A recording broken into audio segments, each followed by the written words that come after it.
Ladies and gentlemen, I want you to imagine for a moment you're standing at the edge of a day that hasn't happened yet. Everything is still, the world hasn't begun its noise. Your phone hasn't buzzed, the traffic hasn't roared, the emails haven't poured in, and in that space right there is your greatest opportunity not to do more, but to be more. Because how we start our day isn't about how much we can cram into the first 2 hours. It's about the story we tell ourselves when no one else is watching. It's about intention. You see, most people ask what to do to be more productive. Some ask how to manage their time better, but very few ever ask why mornings matter. Why wake up early at all? And that's where it begins. Not with tactics, with belief. We live in a culture that glorifies the grind. We wear exhaustion like a badge of honor. But what if we've been misled? What if the real power doesn't lie in how late you can stay up working, but how early you can rise grounded and clear before the world demands anything of you? I once met a CEO of a company that had gone through a massive turnaround. When I asked what changed, he didn't talk about systems or profits or personnel. He told me this: I started waking up an hour earlier, not to work, but to think. That 1 hour changed everything. I went from reacting to designing. That moment stuck with me, because the truth is, when you wake up early, not just getting more hours in your day, you're choosing to live with agency. You're saying, this is my life, and I will not sleepwalk through it. Mornings aren't about time, they're about ownership. Most of us wake up already in a state of reaction. Alarm rings, we snooze, then we check our phones, we scroll through other people's lives before we've even taken ownership of our own. Think about that. Before your feet even hit the ground, you've handed away your focus, your attention, your energy. But what if your first action of the day wasn't reactive? What if instead it was intentional? Imagine waking up, not to an alarm, but to a purpose. Not because you have to, but because you choose to. That shift from obligation to choice is everything, because when you start your day with clarity, you carry it into every meeting, every conversation, every challenge. That's the mindset. Early mornings aren't just hours on a clock. They're a declaration, a personal stand that says, before the world gets a piece of me, I will give myself a moment of truth. And the truth is, people don't burn out because they're doing too much. They burn out because they're disconnected from why they're doing it in the first place. Waking up early creates space to reconnect, to remind yourself of who you are before the chaos tells you who you should be. Let me ask you something. What would your life look like if the first voice you heard in the morning was your own?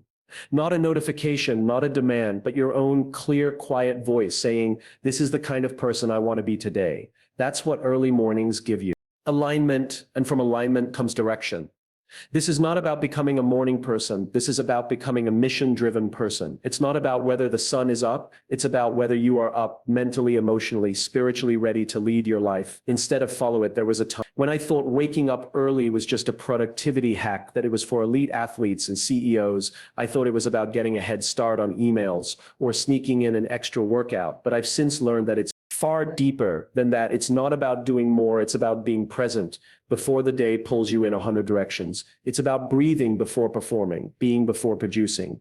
We've been taught to chase the how and the what, but real leadership, whether you're leading a team, a family, or just yourself, begins with why. Why do I want to rise early? Why does it matter? Why do I want to live this day on purpose? And when you answer that, something changes. Your morning goes from something you endure to something you craft, a canvas, a ritual, a space for becoming some of the most grounded, impactful people I've ever met. Start their day, not by running into it, but by stepping into it with reflection, with gratitude, with stillness, not because they have more time. And that's the invitation to stop letting the world set the pace for your day, to reclaim the opening chapter of your story every morning. No one else is going to give you that space. You have to take it. It doesn't require a full hour. It doesn't require perfection. It simply requires intention. Maybe it's 5 quiet minutes. Maybe it's a journal. Maybe it's a walk. Whatever it is, make it yours. Because when you start your day grounded in who you are, you become unshakable in what you do. Wake up early, not because it's trendy. Wake up early because it's a statement, a quiet power statement that says, I care enough about my life to show up for it fully and awake. And in a world that's always rushing, always reacting, always consuming, What a revolutionary thing it is to pause, breathe, and begin. We talk a lot about leadership. We talk about inspiring teams, building culture, making impact. But the truth is, no title, no position, no authority can make someone a leader. Because leadership doesn't begin when someone gives you a team. It begins when you decide to take responsibility for yourself. Every leader you admire, every person who made a difference in your life, every human being who ever sparked real change, they all had one thing in common. They led themselves first. And that's where waking up early comes in. Because those first moments of the day are not just a routine, they're a mirror. They reflect the relationship you have with yourself, the promises you keep or break when no one else is watching. It's easy to lead when the cameras are on, when people are watching, when the stakes are high.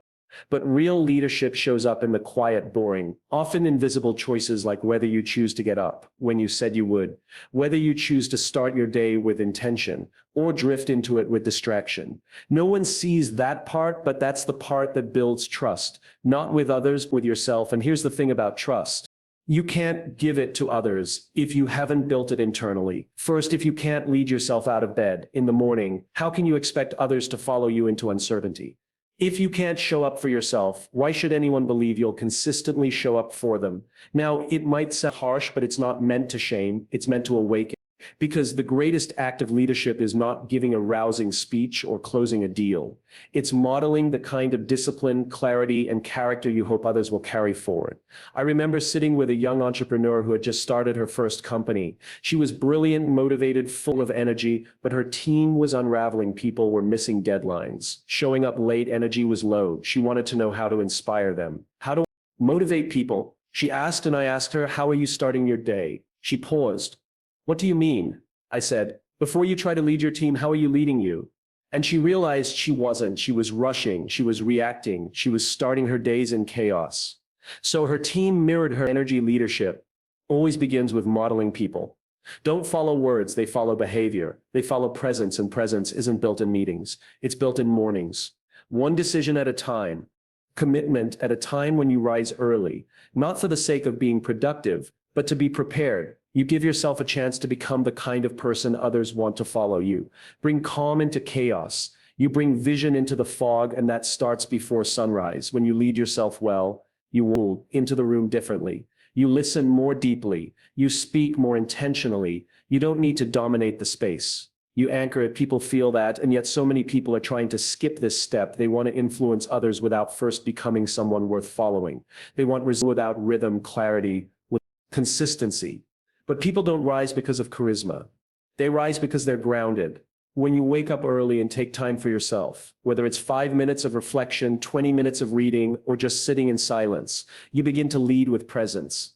Not panic. You show up from a place of clarity instead of confusion, and people sense that they trust it. They lean into it. Leadership is not something you switch on at 900 a.m. It's something you build long before that, in the dark, in the quiet, in the mundane discipline of choosing to honor your day before the world demands your attention. You don't have to have all the answers, but you do have to be the kind of person who is willing to ask better questions.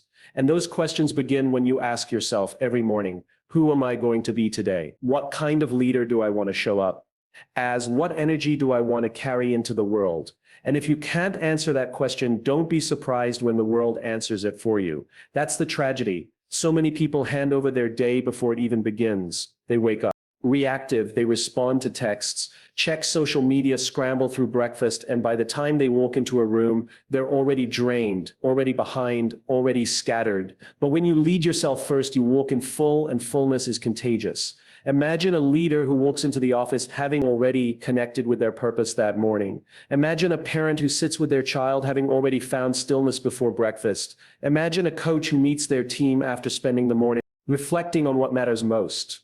Those are the people who change lives, not because they're the loudest, but because they're the most aligned. You can't fake alignment. People sense it, and it only comes from daily discipline. Waking up early is not about being superhuman. It's about being intentional. It's about choosing to build your inner world before stepping into the outer one. It's about asking, how can I lead me so I can better lead we? Because leadership isn't a destination, it's a reflection of how well you've led yourself. And when you begin your day with that kind of clarity, you don't just change the way you work, you change the way you live. You become the kind of person others don't just want to follow, but trust to lead, and that's where it all begins.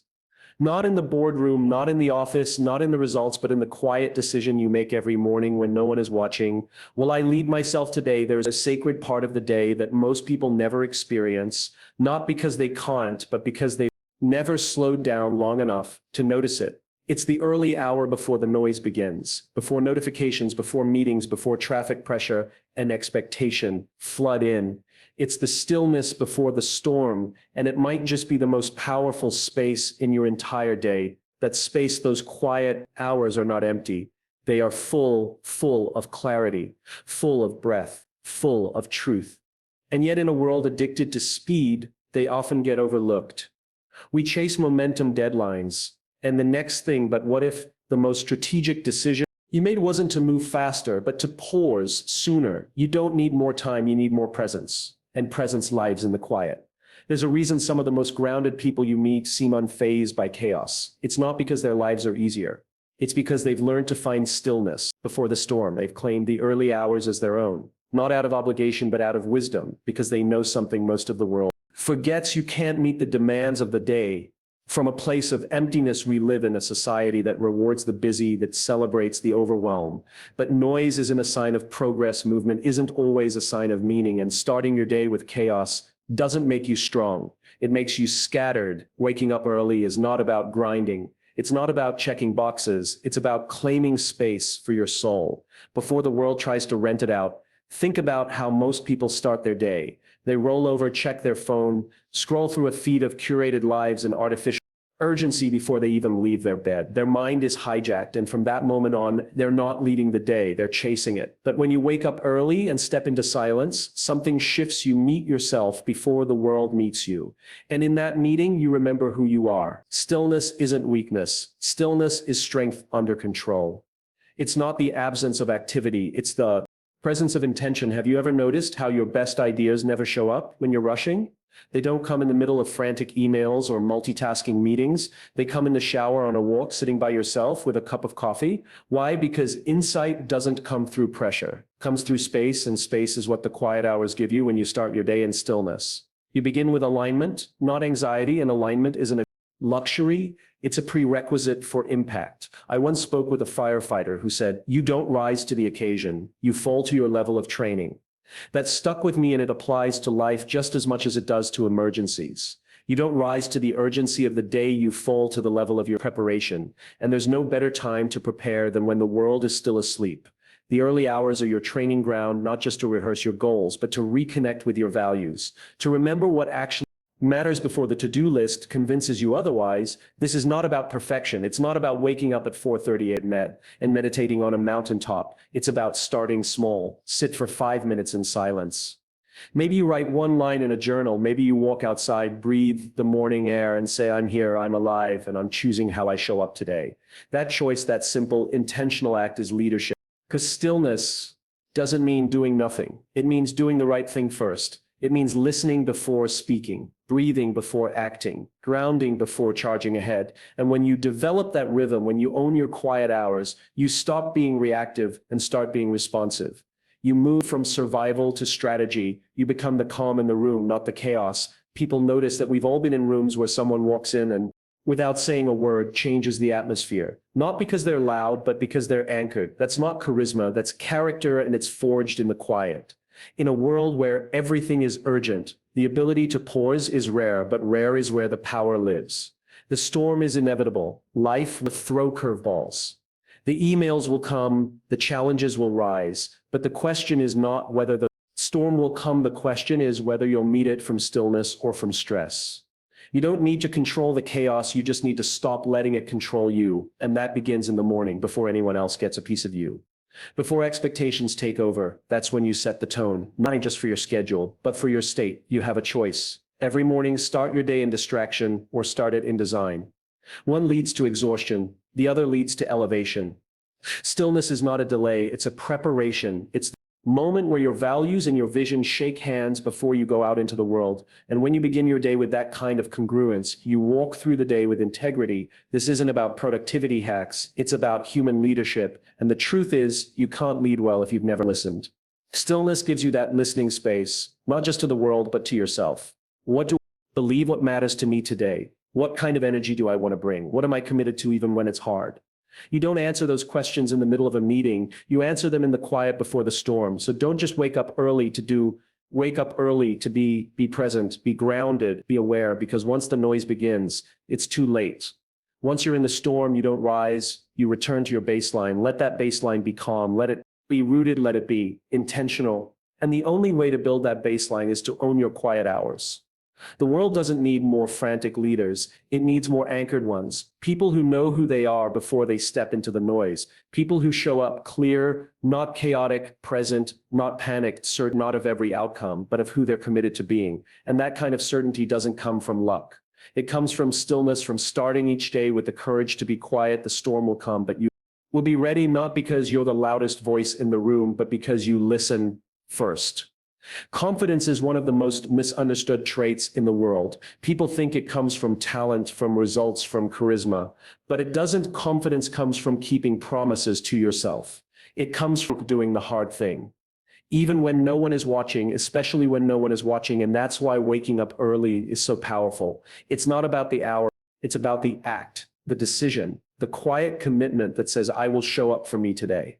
You see, every morning you have a choice, not just whether to hit snooze or get up, but whether to lead your life or let your life lead you. That choice happens in the first few moments of the day, and moments are sacred, not because they are convenient, but because they are consequential. When you choose discipline over comfort, you send yourself a message, I can trust me, and that trust becomes the root of confidence, not the loud overcompensating kind, but the real kind, the grounded kind, the kind confidence that doesn't need to prove itself, because it knows where it came from. It came from the little wins, the quiet wins, the decision to get out of bed when it would have been easier not to. And people love to talk about motivation. But motivation is a mood, discipline is a decision. And discipline repeated becomes identity. We don't become who we are in one grand moment. We become who we are in the repetition of our values, the repetition of our standards. And when you win the first battle of the day, the battle between your comfort and your commitment, you remind yourself what you're made of. Think about it. If the first action of your day is to break a promise to yourself, what tone does that set? What story does that begin? That moment, that seemingly small decision ripples forward into everything else. But when you wake up and follow through, not because it's easy, but because it's aligned with who you want to be, you step into your day with integrity, and that integrity is what makes you powerful, not perfect, but powerful. I once spoke to a former Navy SEAL who said something that stuck with me. He said, the alarm clock is your first opponent of the day. If you beat it, the rest of the day gets easier. If it beats you, it owns you. That's not about being extreme, it's about being intentional. Because how you do anything is how you do everything. If you let yourself off the hook first thing in the morning, you're more likely to compromise later. But if you choose discipline early, it becomes a compass. It gives you direction. Discipline doesn't mean rigidity. It doesn't mean you can't rest or that every moment must be optimized. Discipline means you're clear about what matters to you and you're willing to act on it, even when you don't feel like it. Waking up early is simply a training ground for that. It's a rehearsal for all the other moments in your life when you'll need to do what's right over what's easy. Each time you do, you build confidence, not the kind that shouts, but the kind that knows the world. Is full of people who look confident but feel lost because somewhere along the line they traded discipline for convenience. They started outsourcing their direction. They let their phone decide their focus, their schedule, decide their values, their circumstances, decide their identity. But when you own your morning, you begin to reclaim your identity. You stop living from the outside in and start living from the inside out. Confidence is not found in applause, it's found in alignment. And alignment starts when you decide over and over again to be consistent with your values, and that is what the first hour of the day offers you, a place to practice. Who you want to become, you don't need to overhaul your life to be confident. You don't need a massive transformation. You just need to win small battles consistently. Because the brain remembers, the body remembers. When you show up again and again, even when it's hard, you build credibility with yourself.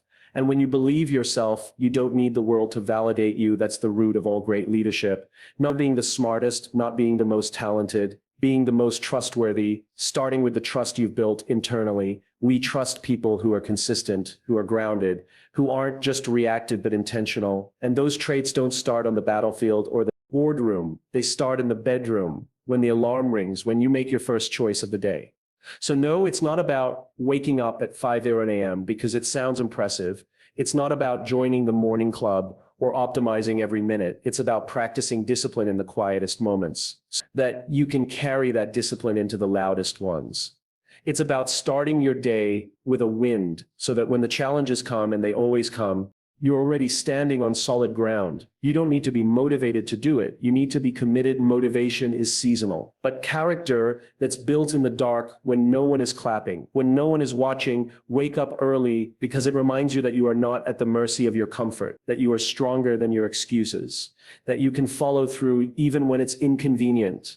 Because the people who build something meaningful, whether it's a business, a family, a movement, they all have one thing in common. They've trained themselves to do what needs to be done. Not just when they feel like it, but especially when they don't. Discipline isn't punishment. It's preparation. It's not about controlling everything.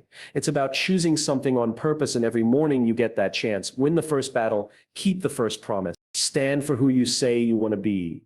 Do that again and again, and confidence will no longer be something you chase. It will be something you carry. We live in a world that moves faster than ever before. We wake up to pings, badges, red dots, endless streams of messages and demands, notifications. Don't care. If you're ready, the world doesn't pause to ask if you've had your coffee, if your mind is calm, or if your heart is in the right place. It just moves. And unless you center yourself first, you're not leading your day. You're just reacting to it. There is a subtle difference between starting the day with the world and starting the day for the world. The former drains you, the latter anchors you. And that difference is everything when you begin your day without entering yourself, without grounding your mind, your heart, your breath. You give away your power before you've even had a chance to use it. You become a passenger, a responder, a reactor. You're no longer choosing how to live. You're being pushed by momentum that isn't yours. It doesn't have to be this way. There is a quiet revolution that begins with a simple shift. Start the day from the inside out. Anchor yourself before you start moving, because the pace of the world isn't slowing down, and that means your grounding must become intentional. People often think the answer is to move faster, work harder. Keep up at speed without clarity is chaos. Efficiency without purpose is emptiness. You can run faster and still feel behind if you're not aligned internally, and alignment doesn't come from more hustle. It comes from space. It comes from choosing stillness before movement, reflection before reaction. The question isn't how do I keep up, the question is who do I want to be before I begin? That's the question that the early hours of the morning were built to answer. Before the meetings, before the emails, before the responsibilities of the world start stacking up. You have a window, a brief, beautiful window to find your center, but you have to choose it, because if you don't choose that moment for yourself, the world will take it from you, not out of malice, out of momentum. The world simply moves, and if you're not rooted, it will carry you in directions you never meant to go. That's why routines matter, not because they're trendy, but because they remind you who's steering the wheel. Don't need a perfect morning routine. You need a purposeful one, something that reminds you this is who I am, and this is what matters to me. Today, for some that's sitting in silence, for others, it's journaling or walking or praying or reading. The activity doesn't matter as much as the intention, discipline of starting your day with something that centers you as a declaration. I am not a slave to the speed of the world. There is power in that, because here's what happens when you begin from center. You stop being pulled in 1,000 directions. You begin to move with clarity. You listen better. You speak more intentionally.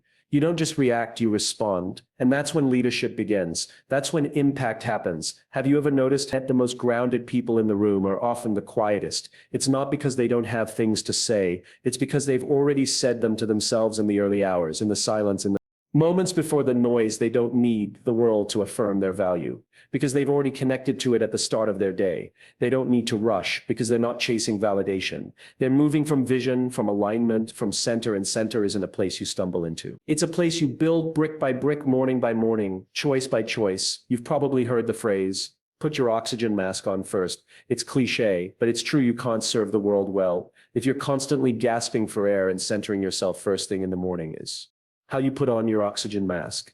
It's how you remember, I am not just a task list. I am not just a calendar. I am not just output. I am a human being with purpose, with values, with breath, and that matters more than anything. I'll cross off my to-do list today. There's a reason the greatest artists, leaders, and creators often guard their mornings. It's not ego. It's not luxury. It's strategy. They understand something essential, that what you bring to the world is only as strong as the place you're bringing it from. And if that place is reactive, exhausted, and chaotic, your impact will mirror that. But if that place is centered, thoughtful, and present, then everything you do becomes an extension of something deeper. This isn't just about mental health. It's about mission. You cannot fulfill a mission you're disconnected from, and mornings are when you reconnect, when you ask what matters today. Do I want to be when things get hard? What energy do I want to bring into this space? These aren't abstract questions, they're grounding questions. They give shape to your actions. They give you a day direction. Most people don't lack time. They lack intention, and the morning is when you build that intention. When you choose to be centered rather than scattered. The truth is the world doesn't need more speed. It needs more steadiness, more clarity, more presence. It needs more people who aren't just reacting to life, but leading it, and that leadership starts the moment you wake up, not with a sprint, but with a pause. So breathe before you grab your phone, before you check the news, before you open your inbox. Breathe, think, remember, reconnect, come once the day begins. It's hard to find your footing, but if you've already grounded yourself, already reminded yourself of what matters, then you walk into the day with peace, not panic, with power, not pressure, and that changes everything. You don't have to fight the speed of the world. You just have to stop letting it set your pace. Start early, start quiet, start with you, center yourself first, and let the rest move around that. It means the way we start our day is not just a habit. It's a declaration of who we are, what we stand for, and how we intend to move through the world. Waking up early isn't about chasing productivity or trying to outpace everyone else. It's about reclaiming the one thing we often lose. Without realizing it, our intentionality. You don't win the day by cramming more into it. You win it by aligning your actions with your purpose, beginning with the first breath, the first choice, the first hour. When you rise early, when you center yourself before the noise, when you choose discipline over ease, you're not just preparing for the day, you're shaping your identity. You're becoming the kind of person who leads from within, not from reaction, the kind who keeps promises when no one's watching, the kind who walks into a fast world with a calm soul. And that's what the world needs more of. Leaders who are grounded, not just driven people who move with clarity, not just speed, voices that echo with depth, not just volume